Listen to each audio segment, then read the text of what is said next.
आपका स्वागत है हमारे YouTube चैनल स्वास्तिक परिवार में। तो आज के वीडियो में हम सुनेंगे शनिदेव तथा हनुमान जी की बड़ी ही दुर्लभ कथा। तो चलिए शुरू करते हैं। पुराणों के अनुसार शनिदेव का एक नाम कृष्ण भी है। ये नाम स्वयं श्री कृष्ण भगवान ने शनिदेव को दिया था।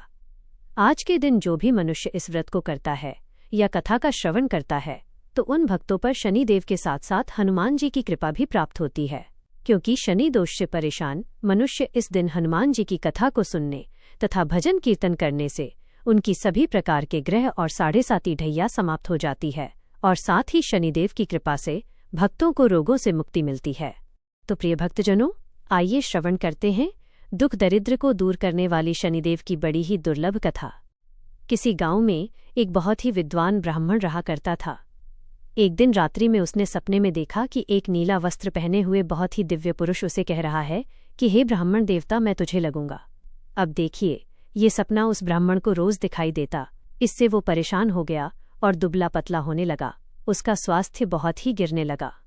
एक दिन उसकी पत्नी ने कहा, देखिए, मैं आपको कितना अच्छे से खिलाती पिलाती हूँ, मेवा मिचरी खिलाती हूँ, दूध मलाई खिलाती हूँ, अच्छा भोजन आहार पकाकर खिलाती हो, फिर भी आप इतने दुबले पतले क्यों होते जा रहे हैं? इसका क्या कारण है? प्रिय भक्तजनों, उस ब्राह्मण ने अपनी पत्नी से अपना सारा हाल बताया कि मेरे सपने में एक नीले कपड़े पहने हुए बहुत ही दिव्य पुरुष आते हैं। वे मुझसे कहते हैं कि हे ब्राह्मण, मैं तुझे लगूंगा। अब यही सोचकर मुझे भूख प्यास नहीं लगती, मैं दुबला होता जा रहा हूँ। तब ब्राह्मणी ने कहा, हे पतिदेव, मुझे लगता है कि आपको शनि भगवान दर्शन देते हैं। आपके ऊपर शनि की दशा शुरू होने वाली है, इसलिए आपको वे सचेत करते हैं।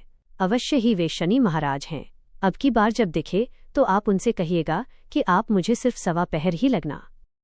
प्रिय भक्तजनों, उसी दिन जब रात्रि होती है तो ब्राह्मण फिर से सोता है और उसके सपने में शनि भगवान दर्शन देते हैं और कहते हैं, हे ब्राह्मण, आज मैं तुम्हें लगूंगा।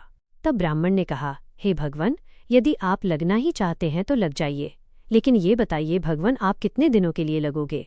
तब शनिदेव ने कहा, हे ब्राह्मण, तुम्हारे ऊपर 7.5 शुरू होने वाली है, मैं तुम पर 7 साल के लिए लगूंगा। तब ब्राह्मण ने कहा, क्षमा कीजिए भगवान, इतना भारी तो मुझसे झेला नहीं जाएगा, 7 साल बहुत है भगवान। तब शनिदेव बोले, अच्छा 5 वर्ष के लिए लगूंगा। तब ब्राह्मण ने कहा, शनि महाराज, यह भी मेरे लिए ज्यादा है। शनि भगवान बोले, तो ठीक है, 2.5 साल का लग जाओ। ब्राह्मण ने फिर मना कर दिया। तब शनिदेव कहने लगे, 1.25 पहर का लगूंगा तो ठीक रहेगा। प्रिय भक्तजनों, उसे 1.25 पहर की शनि की दशा लग गई। ब्राह्मण ने नींद से उठते ही अपनी पत्नी से कहा, देखो, मेरे 1.25 पहर की शनि की दशा लगी है, इसलिए मैं जंगल जाकर समय बिताऊंगा। तुम मेरे खाने पीने का सारा सामान बांध दो और मेरे पीछे किसी से लड़ना मत। घर में बैठी रहना, बच्चों को भी कहीं मत जाने देना और इस 1.25 पहर में किसी को गाली भी मत सुनाना। ऐसा कहकर ब्राह्मण अपने घर से जंगल की ओर चल दिया। जंगल में ब्राह्मण एक पीपल के पेड़ के नीचे बैठ गया और हनुमान जी का पाठ करने लगा। 1 पहर बीत गया तो ब्राह्मण ने सोचा, बाकी का समय तो रास्ते में ही बीत जाएगा। सुबह वहां से चल दिया और रास्ते में चलते हुए उसे एक सब्जी मंडी दिखाई दी। उसने सब्जी मंडी में से एक बड़ा सा कद्दू खरीदा। कद्दू खरीदकर अपनी चादर में लपेटकर वहां से चल दिया। तभी रास्ते में शनि महाराज एक साधु का वेश बदलकर उसके पास आते हैं और कहते हैं, तुम्हारे चादर में क्या है? ब्राह्मण ने कहा, हे साधु महाराज, मेरी इस चादर में तो कद्दू है। साधु ने कहा, अच्छा कद्दू है तो दिखाओ। जब ब्राह्मण ने अपना चादर दिखाया तो आश्चर्य, उसमें तो उस राज्य के राजा के बेटे का कटा हुआ सर था।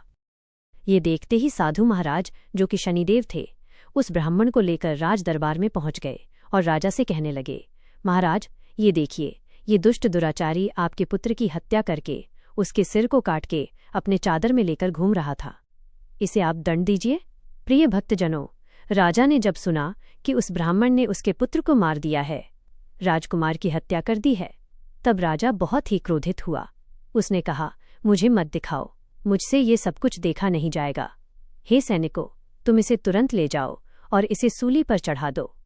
जब नगर में यह समाचार कि राजा के पुत्र का सिर कट चुका है, एक ब्राह्मण ने उसकी हत्या कर दी है, तो नगर में हाहाकार मच गया और उस ब्राह्मण को सैनिक सूली पर चढ़ाने के लिए ले गए। जब फांसी पर चढ़ाने ही वाले थे, तब जैसा कि नियम होता है, मरने वाले से उसकी अंतिम इच्छा को पूछा जाता है। तो सैनिकों ने भी ब्राह्मण के अंतिम इच्छा को पूछा। सैनिकों ने कहा, हे ब्राह्मण, बताओ तुम्हारी अंतिम इच्छा क्या है। भक्तजनों, ब्राह्मण ने सोचा कि यदि किसी प्रकार कुछ समय तक के लिए फांसी रुक जाए तो शनि की दशा का 1.25 पहर पूरा हो जाएगा। ये सोचकर उसने कहा, भाई, मैं बचपन से नित्य बालाजी की कथा कहता और सुनता आया हूं। आज मरने से पहले अंतिम बार कथा कह लेने दो। अब क्या था, फांसी देने वाले सैनिकों ने उसकी आखिरी इच्छा पूर्ण होने तक फांसी को रोक दिया। कहानी कहते कहते 1.25 पहर पूरा हो गया। शनि की दशा खत्म हो गई। अब इधर देखिए, राजा का जो पुत्र था राजकुमार, वो जंगल से शिकार खेलकर वापस राजमहल में आ गया। राजमहल में राजकुमार को देखते ही राजा बड़ा ही प्रसन्न हुआ, लेकिन मन ही मन उसे डर भी लगा, यदि उस निर्दोष ब्राह्मण को फांसी चढ़ा दिया गया होगा तो ब्राह्मण हत्या का दोष लग जाएगा। अब क्या था, राजा ने 2 घुड़सवार को जल्दी से फांसी घर की तरफ दौड़ाया और ब्राह्मण को आदर सहित दरबार में आने का हुक्म दिया। ब्राह्मण राज दरबार में उपस्थित हुआ तो राजा ने क्षमा याचना मांगते हुए कहा कि आपके बगल में जो चादर है उसे खोलकर दिखाओ। राजा की आज्ञा के अनुसार ब्राह्मण ने चादर खोली तो उसमें कद्दू था। राजा ने ब्राह्मण को बहुत सा धन दिया और पूछा, हे ब्राह्मण देवता, मुझे ये समझ में नहीं आया, इस सब के पीछे रहस्य क्या है? ये सब क्यों हुआ? आखिर ये सब था क्या? तब ब्राह्मण ने कहा, हे महाराज, मुझे 1.25 पहर की शनि की दशा लगी थी, इसलिए ये सब कुछ हुआ। राजा ने कहा, हे ब्राह्मण, शनिदेव की दशा किस प्रकार टलती है? ब्राह्मण ने कहा, हे राजन, यदि राजा या सेठ को ये दशा लगती है तो काला हाथी या काला घोड़ा दान करना चाहिए। गरीब को शनि की दशा लगती है तो पीपल की पूजा करनी चाहिए और शनि की कहानी सुननी चाहिए। तेल और काला उड़द आदि का दान करे। काले कुत्ते को तेल चुपड़ी रोटी खिलाएं तो शनि की दशा उतर जाएगी। अब देखिए, राजा ने उस ब्राह्मण को कद्दू वापस किया। अब घर आकर ब्राह्मण ने कद्दू अपनी पत्नी को दिया। जब उसकी पत्नी ने सब्जी बनाने के लिए उस कद्दू को काटा तो उसके बीजों की जगह हीरे मोती निकलने लगे। तब ब्राह्मणी ने पूछा, हे पतिदेव, यह सब क्या है? इसमें से हीरे मोती कैसे निकल रहे हैं? इसे कहाँ से लाए हैं आप? तब ब्राह्मण ने कहा, हे प्रिय, जब शनि की दशा लगी थी तो ये कद्दू कुंवर का सिर बन गया था, और जब दशा उतरी है तो शनि महाराज ने कैसे निहाल कर दिया, हमें माला माल कर दिया। हे शनि देवता, जैसे ब्राह्मण को शनि की दशा लगी वैसे किसी को भी शनि की दशा ना लगे। जैसे ब्राह्मण को धन दौलत मिला वैसे सबको धन दौलत मिले। कथा कहानी कहते सुनते हुंकार भरते सबको मिले। बोलिए श्री शनिदेव की जय। ओम नमः शिवाय। प्रिय भक्तजनों, आइए अब सुनते हैं भगवान शनिदेव की दूसरी कथा। यह कथा सुनने से भक्तों को मनोवांछित फल की प्राप्ति होती है। नर्मदा नदी के किनारे एक गांव में बहुत ही बड़े साहूकार का परिवार निवास करता था। साहूकार की मृत्यु हो चुकी थी। घर में साहूकारनी और उसके 2 बेटे, एक बड़ी बहू थी। साहूकारनी का छोटा बेटा मानसिक रोग से ग्रस्त था। उसकी मानसिक स्थिति ठीक नहीं थी। साहूकारनी की बड़ी बहू तारा को विवाह के कई वर्ष बीत गए थे, पर अभी तक उसे संतान नहीं हुई थी। तारा को सदैव यही भय था कि कहीं उसके पति संतान पाने के लिए दूसरा विवाह न कर ले। यदि उसके पति ने दूसरा विवाह कर लिया तो उसे सौतन का दुख सहना पड़ेगा। प्रिय भक्तजनों, इसी डर से तारा ने एक योजना बनाई और उसने अपने घर में काम करने वाली नौकरानी चंदा से अपने देवर चंदन का विवाह कराने के लिए अपनी सास साहूकारनी तथा अपने पति को मना लिया। चंदा स्वभाव से बड़ी ही दयालु तथा कृष्ण भक्त थी। वह बचपन से ही उसी साहूकार के घर काम करती थी। उसका अपना कोई नहीं था। अब चंदा का विवाह मानसिक रोगी चंदन से करा दिया गया। कुछ साल बाद चंदा ने एक सुंदर पुत्र को जन्म भी दिया, किंतु चंदा की जेठानी तारा ने चंदा का बच्चा छीन लिया और उसे घर से धक्के मारकर बाहर निकाल दिया, और तारा ने अपने पति को भी अपने पक्ष में कर लिया। बेचारा चंदन तो मानसिक रोगी था, वो कर भी क्या सकता था, और वो साहूकारनी चाहकर भी कुछ न कर सकी। प्रिय भक्तजनों, दरअसल ये तो तारा की चाल थी। उसने तो कभी चंदा को अपनी देवरानी माना ही नहीं। वो तो सिर्फ चंदा से उसका बच्चा लेना चाहती थी ताकि उसे पालपस कर अपना नाम दे सके। अब देखिए, चंदा के बार बार रोने गिड़गिड़ाने पर भी तारा नहीं मानी और उसे उस गांव से ही निकाल दिया। अब चंदा गांव गांव भटकने लगी। भटकते भटकते वो कृष्ण जी के एक पुराने मंदिर में पहुंच गई। वहीं पर उसने प्रभु से न्याय की गुहार लगाई। वह अपना सर भगवान की चौखट पर पटकने लगी और लगातार ओम कृष्णाय नमः मंत्र का जाप भी करती रही। प्रिय भक्तजनों, उस स्त्री की करुण पुकार न्याय के देवता शनिदेव ने सुनी तथा भगवान श्री कृष्ण के आदेश से तुरंत चंदा के पास उपस्थित हो गए और साधारण मनुष्य का रूप धारण करके उसे अपने आप को कष्ट न पहुंचाने के लिए कहा और कहा, हे बहन, तुम भगवान श्री कृष्ण पर विश्वास रखो और ओम श्री कृष्णाय नमः मंत्र का जाप प्राप्त करती रहो। तुम्हारा अवश्य ही कल्याण होगा। तुम्हारे जो भी दुख हैं सब भगवान श्री कृष्ण हर लेंगे और शनिदेव की कृपा से तुम्हारा मंगल होगा। यह सुनकर चंदा भगवान श्री कृष्ण की आराधना में लग जाती है और शनिदेव का ध्यान करते हुए ओम कृष्णाय नमः मंत्र का जाप करने लगी।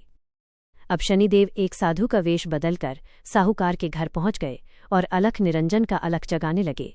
तब घर से बाहर साहूकारनी निकली और उसने भिक्षा देकर उन्हें प्रणाम किया। तब साधु रूपी शनिदेव ने कहा, हे देवी, मैंने सुना है आपके घर में कोई मानसिक रोगी है। मैंने 7 सालों से हिमालय के जंगलों में भटकते हुए बहुत ही दुर्लभ जड़ी बूटी इकट्ठी की है जो हर प्रकार के रोगों को समाप्त कर देती है। यदि आप कहें तो मैं आपके घर के मरीज को ठीक कर सकता हूँ। प्रिय भक्तजनों, उस साहूकारनी ने कहा, हे महात्मा, अहो भाग्य जो आप यहाँ पधारे। हाँ महाराज जी, मेरा छोटा बेटा जो कि दिमागी रूप से बीमार है, आप उसे ठीक कर दीजिए। आप जो चाहेंगे मैं वो आपको दूंगी। आइए, घर के अंदर आइए। साहूकारनी ने अपने बेटे चंदन को साधु महाराज को दिखाया, जो अब चंदा के चले जाने से बहुत ही दुखी था। साधु महाराज ने अपने कमंडल से जल निकालकर उसे अभिमंत्रित करके चंदन को पीने के लिए दिया। उस जल को पीते ही चंदन बिल्कुल ठीक हो गया और साधु महाराज ने तारा को भी बहुत समझाया कि वह चंदा का बच्चा उसे वापस कर दे और अपनी गलती को स्वीकार कर ले, किंतु नहीं मानी। वह तो उल्टे ही साधु महाराज को डांटने लगी, यहाँ तक कि चंदन के ठीक होने से उससे ईर्ष्या करने लगी। इस बात से रुष्ट होकर भगवान शनिदेव की दशा तारा को लग गई और वो मानसिक रोगी हो गई। उसका एक हाथ लकवा से ग्रस्त हो गया। साधु महात्मा के बताए अनुसार चंदन अपनी पत्नी चंदा को घर ले आया और अपनी पत्नी, बच्चे और माँ के साथ हंसी खुशी जीवन व्यतीत करने लगा। प्रिय भक्तजनों, तारा को शनिदेव ने उसके कर्मों का फल दिया और चंदा के सिर्फ ओम कृष्णाय नमः मंत्र का जाप करने से उस पर कृपा बरसाई और उसका बच्चा पति परिवार वापस मिल गया। उसका पति भी स्वस्थ हो गया। जय शनिदेव, जय जय शनिदेव। ओम नमः शिवाय। प्रिय भक्तजनों, 7.5 क्या होती है? इससे लोग क्यों डरते हैं? यह सही है कि 7.5 के समय व्यक्ति को कठिनाइयों और परेशानियों का सामना करना पड़ता है, किंतु इससे डरने और घबराने की कोई बात नहीं।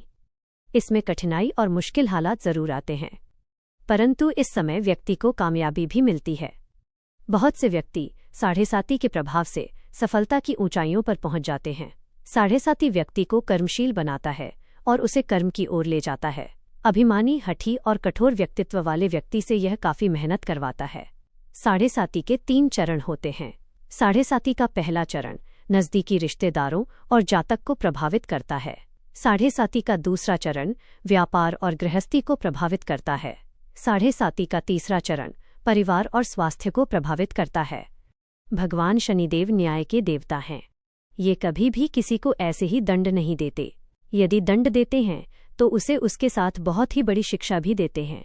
जैसे एक माता अपने पुत्र की गलती पर उसे दंड देती है, उसकी भलाई के लिए, उसे सही मार्ग पर जाने के लिए, ठीक वैसे ही शनिदेव कर्म और न्याय के पथ पर चलने के लिए मनुष्य को दंड देते हैं, ताकि वह डरकर आगे ऐसा कार्य न करे और अपने जीवन को सरल और सार्थक बनाए।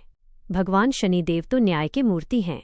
इनकी पूजा और भक्ति करके व्यक्ति धन ऐश्वर्य से संपन्न हो जाता है और सफलता की नई ऊंचाइयों को छूता है, जीवन में तरक्की करता है, घर में सुख समृद्धि वैभव का आगमन होता है और व्यक्ति का जीवन बड़ा ही सुखमय हो जाता है। शनिदेव भगवान को प्रसन्न करने के लिए शनिवार के दिन पीपल के पेड़ के नीचे शाम को दिया अवश्य जलाएं और कुत्ते को तेल से चुपड़ी रोटी खिलाएं। शनिवार को जल में तिल डालकर पीपल को चढ़ाएं। इससे शनिदेव अत्यंत प्रसन्न होते हैं और ओम कृष्णाय नमः महामंत्र का जाप भी करें। ओम गंग गणपतिये नमः। अब सुनिए हनुमान जी की कथा। पौराणिक कथा के अनुसार बहुत समय पहले की बात है। एक साहूकारनी थी। उसका बेटा और बहू थे। पति की मृत्यु युवावस्था में ही हो गई थी और इस तरह उस साहूकारनी का रोज का नियम था। वो हनुमान जी के मंदिर में जाती और साथ में हलवा पूरी और चूरमा बनाकर ले जाती और हनुमान जी से कहती, कांधे सोटो लाल लंगोटो, हनुमान जी खायो चूरमे और रोटी, मैंने तुम्हें दिया जवानी में, तुम मुझे देना बुढ़ापे में। अब क्या था, पूजा करने के बाद वह साहूकारनी अपने घर आई तो उसकी बहू बोली, सासू जी, तुम चूरमा रोटी लेकर कहाँ जाती हो रोज? वह साहूकारनी बोली, मैं बालाजी के मंदिर में जाती हूँ। वो बोली, मंदिर में तो नहीं जाती हैं आप, हमें तो लगता है आप अपने खाने के लिए रोज चूरमा और हलवा बनाती हैं और चोरी चुपके जाकर कहीं खा लेती है। प्रिय भक्तजनों, सास अपनी बहू की बातें सुनती है तो भी कुछ नहीं बोलती और उसका मन बड़ा ही दुखी होता है। उसे यह दुख होता है कि वह भगवान की भक्ति करती है और उसकी बहू उसे चटोरी कह रही है। अब क्या था, दुख के मारे वह जाकर अपने कमरे में सो जाती है। सोते सोते 5 दिन हो गए। हनुमान जी सपने में आए और बोले, हे साहूकारनी, तूने तो जवानी में दिया है, मैं तुझे बुढ़ापे में देता हूँ।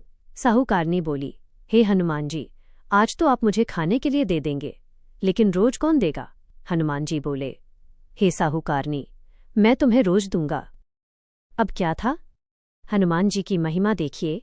उन्होंने साहूकारनी के लिए चूरमा, रोटी, हलवा, पूरी दिया। साहूकारनी चुपचाप चूरमा, रोटी खा लेती है। इसी प्रकार 5-6 दिन बीतते हैं और धीरे धीरे बहू के घर में से अचानक अनाज इत्यादि खत्म होने लगते हैं। उसके पास कुछ नहीं रहता, सब चीज में घाटा पड़ गया।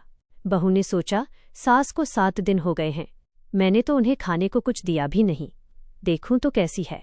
अब देखिए, बहू अपनी सास के कमरे में जाकर देखती है तो उसने क्या देखा कि उसकी सास तो अच्छी भली मोटी ताजी है। बहू बोली, सासू जी, मैंने तुम्हें खाने को भी नहीं दिया और तुम क्या खाती हो, इतनी स्वस्थ और मोटी ताजी हो। सास बोली, मुझे तो हनुमान जी मीठी मीठी हलवा और रोटी दे जाते हैं, मैं वही खाती हूँ। अब क्या था? बहू सास के पैर में गिर गई। उसे पछतावा हुआ। वह बोली, हे सासू माँ, हम तो तुम्हारे भाग्य का खाते हैं, हमारे घर में तो कुछ भी नहीं रहा। मैंने आपको खाना नहीं दिया, मैंने आपकी भक्ति को झूठा समझा, आपको चटोरी समझा, इसलिए भगवान ने मुझे दंड दिया। 7 दिन के अंदर ही हमारे घर से अनाज, धन इत्यादि समाप्त हो गया। हे सासू माँ, अब आप ही सब कुछ संभालो, मुझे आपकी भक्ति पर विश्वास हो गया। आपने हनुमान जी को भोग लगाया जवानी में और हनुमान जी ने आपको वही भोग बुढ़ापे में लौटाया है। आपका पेट भरा, हनुमान जी की महिमा अपार है, कोटि कोटि प्रणाम है। प्रिय भक्तजनों, अब क्या था? उस सास ने खुशी खुशी घर की सारी जिम्मेदारी संभाल ली और सास यानी कि वो साहूकारनी हनुमान जी को रोज चूरमा, रोटी, हलवा पूरी खिलाया करती, हलवा पूरी चढ़ाया करती थी। फिर घर में बहुत बरकत हुई और खूब धन धान्य आने लगा। हे हनुमान जी महाराज, हे बालाजी महाराज, जैसे आपने उस साहूकारनी को दिया वैसा सबको देना, सबके घर में अन्न धन के भंडार भरे रखना, सबका भला और मंगल करना। इस कथा कहानी को कहने सुनने वाले तथा हुंकारा भरने वाले सभी को देना। बजरंगबली हनुमान जी की जय। ओम नमः शिवाय। प्रिय भक्तजनों, दूसरी कथा है मंगल देवता की कथा। एक नगर में एक वृद्धा रहती थी। उसका एक ही पुत्र था। उस वृद्धा की हनुमान जी पर बहुत गहरी आस्था थी।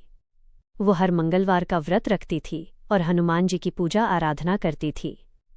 एक बार हनुमान जी ने अपनी भक्ति में उस वृद्ध महिला की श्रद्धा का परीक्षण करने का विचार किया। हनुमान जी साधु का वेश धारण कर वृद्धा के घर गए और पुकारने लगे कि है कोई हनुमान भक्त जो हमारी इच्छा पूर्ण करें। तब आवाज उस वृद्धा के कान में पड़ी। पुकार सुनकर वृद्धा जल्दी से बाहर आई और साधु को प्रणाम कर बोली, आज्ञा महाराज, हनुमान वेशधारी। साधु बोले, मैं भूखा हूँ, भोजन करूंगा, तुम थोड़ी सी जमीन लीप दो। वृद्धा दुविधा में पड़ गई। अंततः हाथ जोड़कर बोली, महाराज, लिपने और मिट्टी खोदने के अतिरिक्त आप कोई दूसरी आज्ञा दें, मैं अवश्य पूर्ण करूंगी। साधु ने 3 बार प्रतिज्ञा कराने के बाद कहा, तू अपने बेटे को बुला, मैं उसकी पीठ पर आग जलाकर भोजन बनाऊंगा। यह सुनकर वृद्धा घबरा गई, परंतु वह प्रतिज्ञाबद्ध थी। उसने अपने पुत्र को बुलाकर साधु को सौंप दिया। साधु वेशधारी हनुमान जी ने वृद्धा के हाथों से ही उसके पुत्र को पेट के बल लेटाया और उसकी पीठ पर आग लगवा दी। आग जलाकर दुखी मन से वृद्धा अपने घर में चली गई। इधर भोजन बनाकर साधु ने वृद्धा को बुलाकर कहा कि उनका भोजन बन गया है, तुम अपने पुत्र को पुकारो ताकि वो भी आकर भोग लगा ले। इस पर वृद्धा बोली, उसका नाम लेकर मुझे और कष्ट न दे। लेकिन जब साधु महाराज नहीं माने तो वृद्धा ने अपने पुत्र को आवाज लगाई। वो अपनी माँ के पास आ गया और अपने पुत्र को जीवित देखकर वृद्धा को बहुत आश्चर्य हुआ। वो साधु के चरणों में गिर पड़ी। तब हनुमान जी अपने वास्तविक रूप में प्रकट हुए और वृद्धा को भक्ति का आशीर्वाद दिया तो प्रेम से बोले, शंकर भगवान की जय हो, बजरंगबली की जय हो। प्रिय भक्तजनों, अब सुनिए हनुमान जी की तीसरी कथा। पौराणिक कथा के अनुसार ऋषिनगर में केशवदत्त नामक एक ब्राह्मण अपनी पत्नी सावित्री के साथ रहते थे। केशवदत्त के घर में धन संपत्ति की कोई कमी नहीं थी। नगर में सभी केशवदत्त का सम्मान करते, लेकिन केशवदत्त संतान नहीं होने से बहुत चिंतित रहता था। दोनों पति पत्नी हर मंगलवार को हनुमान जी की पूजा करते, विधिवत मंगलवार का व्रत करते हुए वर्षों बीत गए। ब्राह्मण बहुत निराश हो गया, लेकिन उसने व्रत करना नहीं छोड़ा। कुछ दिनों बाद केशवदत्त हनुमान जी की पूजा करने के लिए जंगल में चला गया। उसकी पत्नी सावित्री घर में रहकर मंगलवार का व्रत करने लगी। दोनों पति पत्नी पुत्र प्राप्ति के लिए मंगलवार का विधि पूर्वक व्रत करने लगे। सावित्री ने अगले मंगलवार को व्रत किया, लेकिन किसी कारणवश उस दिन सावित्री हनुमान जी को भोग नहीं लगा सकी और उस दिन वो सूर्यास्त के बाद भूखी ही सो गई। काम की अधिकता के कारण उससे यह भूल हो गई थी। अगले मंगलवार को हनुमान जी को भोग लगाए बिना उसने भोजन नहीं करने का प्रण कर लिया। अब क्या था, 6 दिन तक भूखी प्यासी रही। 7वें दिन मंगलवार को सावित्री ने हनुमान जी की पूजा की, लेकिन तभी भूख प्यास के कारण सावित्री बेहोश हो गई। हनुमान जी ने उसे सपने में दर्शन देते हुए कहा, उठो पुत्री, मैं तुम्हारी पूजा से बहुत प्रसन्न हूँ। तुम्हें सुंदर और सुयोग्य पुत्र होने का वर देता हूँ। यह कहकर हनुमान जी अंतर्ध्य हो गए। उसी समय सावित्री ने उठकर हनुमान जी को भोग लगाया, स्वयं भोजन किया। हनुमान जी की अनुकंपा से सावित्री ने एक सुंदर शिशु को जन्म दिया। मंगलवार को जन्म लेने के कारण उस बच्चे का नाम मंगल प्रसाद रखा गया। अब देखिए, कुछ दिनों बाद सावित्री का पति केशवदत्त घर लौट आया। उसने मंगल प्रसाद को देखा तो सावित्री से पूछा, ये सुंदर बच्चा किसका है? सावित्री ने प्रसन्न होते हुए कहा कि मुझे हनुमान जी ने दर्शन दिए हैं और पुत्र प्रदान करने की सारी कथा अपने पति से कह सुनाई। लेकिन केशवदत्त को उसकी बातों पर विश्वास नहीं हुआ। उसके मन में पता नहीं कैसे यह कलुषित विचार आ गया कि सावित्री ने उसके साथ विश्वासघात किया है। अपने पापों को छुपाने के लिए सावित्री झूठ बोल रही है। केशवदत्त ने उस बच्चे को मार डालने की योजना बनाई। एक दिन केशवदत्त स्नान करने के लिए कुएं पर गया। मंगल प्रसाद भी उसके साथ था। केशवदत्त मौका देखकर मंगलदेव को कुएं में फेंक दिया और घर आकर बहाना बना दिया कि मंगल तो कुएं पर मेरे साथ पहुंचा ही नहीं। केशवदत्त के इतना कहने के ठीक बाद मंगल दौड़ता हुआ घर में आ गया। केशवदत्त मंगल को देखकर बुरी तरह हैरान हो गया। उसी रात हनुमान जी ने केशवदत्त को सपने में दर्शन देते हुए कहा, हे केशवदत्त, तुम दोनों के मंगलवार के व्रत करने से प्रसन्न होकर पुत्र जन्म का वरदान मैंने दिया था, फिर तुम अपनी पत्नी पर शक क्यों करते हो? उसी समय केशवदत्त ने अपनी पत्नी सावित्री को जगाकर उससे क्षमा मांगते हुए स्वप्न में हनुमान जी के दर्शन की सारी कहानी सुनाई। केशवदत्त ने अपनी बेटे को हृदय से लगाकर बहुत प्रेम किया। उस दिन के बाद सभी आनंदपूर्वक रहने लगे। मंगलवार का विधिवत व्रत करने से केशवदत्त के सभी कष्ट दूर हो गए। इस तरह से जो भी स्त्री पुरुष विधिवत मंगलवार का व्रत करके व्रत कथा सुनते हैं, हनुमान जी उनकी सभी कष्ट दूर करके घर में धन संपत्ति का भंडार भर देते हैं, शरीर के सभी रोगों को नष्ट कर देते हैं। प्रेम से बोलिए बजरंगबली हनुमान जी की जय। ओम नमः शिवाय। आप सभी पर शनिदेव और हनुमान जी की कृपा सदा बनी रहे। हमें उम्मीद है कि आपको हमारा ये वीडियो पसंद आया होगा और इससे आपको हिंदू धर्म, व्रत, त्योहारों और पूजा पाठ से जुड़ी नई व उपयोगी जानकारी मिली होगी। अगर आपको हमारा वीडियो अच्छा लगा हो तो लाइक, शेयर और सब्सक्राइब जरूर करें और घंटी का बटन दबाएं ताकि हमारे आने वाले हर नए धार्मिक वीडियो की सूचना आपको सबसे पहले मिले। फिर मिलेंगे अगले वीडियो में एक नई आध्यात्मिक कहानी और भक्ति भरे संदेश के साथ। जय श्री राम, जय माता दी, हर हर महादेव।